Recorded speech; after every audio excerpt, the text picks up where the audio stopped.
Maintenant, on va parler du concept de cascade en CSS. Alors, j'en ai déjà parlé un petit peu brièvement dans les différentes vidéos, mais là, on va vraiment faire une vidéo juste sur ce concept-là. Donc ici, par exemple, on va se faire 3 H1.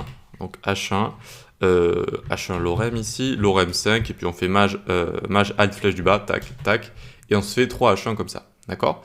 Je vous rappelle que des H1, c'est des titres de niveau 1. Normalement, il en faut qu'un seul par page. D'accord? Un seul par page HTML.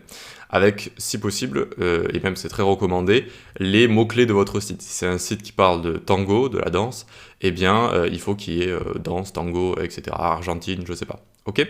Tout simplement, c'est les robots de Google et des navigateurs qui vont crawler votre site et qui, s'ils trouvent des mots-clés qui n'ont aucun rapport avec votre site de manière globale, eh bien, ils vont moins bien s'y retrouver, donc moins bien vous noter de manière générale. Donc ici même, vu que c'est pas une bonne chose à faire, ce qu'on va faire, on va mettre des H3. Tiens, hop, H3. Là, des H3, on peut en mettre un petit peu plus, par exemple 3 H3, c'est très bien comme ça. On va juste zoomer un petit peu pour mieux y voir, et c'est parti, on peut aller dans le style CSS. Alors, on peut tout supprimer ici, tac, et on va faire H3, color, salmon, comme ça, d'accord? Couleur saumon. Et donc, nos H3 sont bien ici, et ils ont bien une couleur saumon, tout est normal, c'est tout à fait logique. Mais là, si je commence à venir en dessous et faire color light blue, par exemple, light blue, comme ça, tac, eh bien, ils vont tous passer en bleu ciel. D'accord? Ils sont tous passés en bleu ciel ici.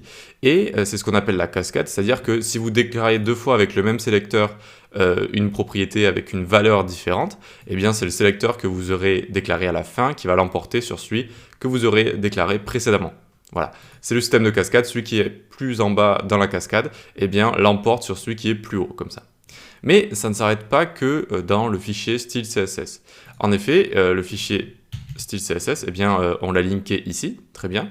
Mais du coup, si ici, regardez, dans le head, je vais commencer à faire une balise style, donc ça devrait me le faire, voilà, style, je fais un H3 ici, et je commence à mettre une couleur midnight blue, hop, eh bien, on a le concept de cascade qui fonctionne également ici. C'est-à-dire que là, on a le haut de la cascade, on a le bas de la cascade pour l'instant, mais on peut aller encore plus loin et aller donc faire du CSS inline, d'accord? Donc, on vient ici, faire style, hop, color, 2 points, et on va mettre la couleur crimson par exemple, hop, crimson. Et vous voyez que ce H3, il est passé en rouge comme ça, crimson. Ok, le concept de cascade, hop, ça descend, ça descend, ça descend jusqu'ici.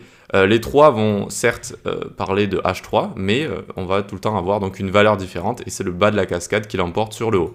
Voilà, c'est pas très compliqué, c'est juste une petite logique à prendre en compte, et c'est, on va dire, une manière de résoudre les conflits quand on a plusieurs propriétés, notamment sur le même élément, d'accord? Donc il faut l'avoir en tête et se dire, ok, là j'ai pas la couleur que je veux, qu'est-ce qui se passe? Je vais regarder pour commencer le système de cascade, parce que c'est le plus facile pour commencer.